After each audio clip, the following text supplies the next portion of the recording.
Delhi liquor scam కేసులో మరో పరిణామం చోటు చేసుకుంది. ఆమ్ ఆద్మీ పార్టీ కీలక నేత మనీష్ సిసోడియా జ్యుడిషియల్ కస్టడీని మే 31 వరకు పొడిగిస్తూ ఈ రోజు ఢిల్లీలోని రౌజ్ అవెన్యూ కోర్టు ఉత్తర్వులు జారీ చేసింది. అయితే సిసోడియా ఈ కేసులో ఫిబ్రవరి 2023 నుంచి జ్యుడిషియల్ కస్టడీలోనే ఉన్నారు. కాగా ఈ మనీ లాండరింగ్ కేసులో ఈడీ, సిబిఐ దాఖలు చేసిన మనీష్ సిసోడియా బెయిల్ పిటిషన్లపై ఢిల్లీ హైకోర్టు తన తీర్పును వెలువరించే అవకాశం ఉంది.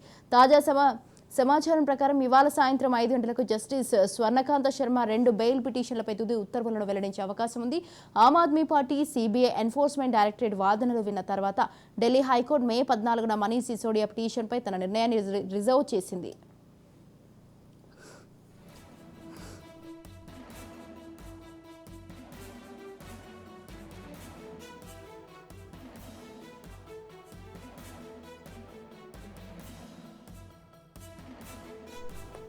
ఢిల్లీ లిక్కర్ స్కామ్ కేసులో మరో పరిణామం చోటు చేసుకుంది. ఆమ్ ఆద్మీ పార్టీ కీలక నేత మనీష్ సిసోడియా జ్యుడిషియల్ కస్టడీని మే 31 వరకు పొడిగిస్తూ ఈ రోజు ఢిల్లీలోని రౌజ్ అవెన్యూ కోర్టు ఉత్తర్వులు జారీ చేసింది. అయితే సిసోడియా ఈ కేసులో ఫిబ్రవరి 2023 నుంచి జ్యుడిషియల్ కస్టడీలోనే ఉన్నారు. కాగా మనీ లాండరింగ్ కేసులో ఈడీ, సిబిఐ దాఖలు చేసిన మనీష్ సిసోడియా బెయిల్ పిటిషన్లపై ఢిల్లీ హైకోర్టు తన తీర్పును వెలువరించే అవకాశం ఉంది. తాజా సమాచారం ప్రకారం ఇవాళ సాయంత్రం 5 గంటలకు జస్టిస్ స్వర్ణకాంత శర్మ 2 బెయిల్ పిటిషన్లపై తుది ఉత్తర్వులను వెల్లడించే అవకాశం ఉంది.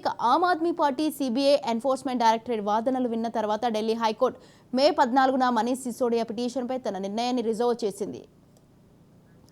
రైట్, ఈ విషయంపై మా crime bureau chief Innareddy phone line లో ఉన్నారు. ఇన్నారెడ్డి, స్వాతి, ఢిల్లీ లిక్కర్ స్కామ్ లో మరొక పరిణామం చోటు చేసుకుంది. ఈ రోజు ఉదయాన్నే కవితకు సంబంధించిన ఏమైతే అనుబంధ ఛార్జ్ షీట్ ను దాఖలు చేసిన నేపథ్యంలో ఇరువైపుల వాదనలు విన్న జడ్జి దీని మీద నిర్ణయం ఈ నెల 20న తీసుకున్న నేపథ్యంలో మరోవైపున ఈ మనీష్ సిసోడియా జ్యుడిషియల్ కస్టడీని పొడిగించడం జరిగింది. మే 31 వరకు పొడిగిస్తూ ఈ రోజు అవెన్యూ ప్రత్యేకమైన కోర్టు ఉత్తర్వులు జారీ చేసింది. అలాగనే ఆయన ఈ నెల 14న సిబిఐ, ఈడీ దీనికి సంబంధించిన వ్యవహారంలో ఆప్ నేతల తరఫున వాదనలు కూడా వినిపించారు. తర్వాత ఢిల్లీ లిక్కర్ కేసులో ఆరోపణలు ఎదుర్కొంటున్న మనీష్ సిసోడియాకు సంబంధించి ఈయన యొక్క పాత్ర, తర్వాత దీంట్లో ఈయన ఎంత మేరకు ఇన్వాల్వ్ అయి ఉన్నాడు, దీంట్లో ఆర్థికపరమైన అంశాల్లో ఈయన ఎంతవరకు కీలకమైన పాత్ర పోషించాడనే అంశమే కాకుండా కవిత కావచ్చు, తర్వాత మిగతా ఎవరైతే ప్రధాన నిందితులు ఎవరైతే ఉన్నారో వాళ్లకు కమ్యూనికేషన్ చేయడంలో ఈయన చాలా ప్రధానమైన పాత్ర పోషించాడని చెప్పిన నేపథ్యంలో ప్రస్తుతం దీనికి సంబంధించి ఈయన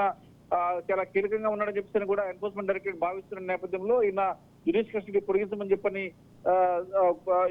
దీనికి సంబంధించిన అంటే ఎన్ఫోర్స్మెంట్ డైరెక్టరేట్ కూడా దాని మీద ఆరోపణలు ఉన్న నేపథ్యంలో ఆయన జ్యుడిషియల్ కస్టడీ పొడిగించడానికి కోవడంతో ప్రస్తుతం ఆయన మే 31 వరకు పొడిగించడం జరిగింది.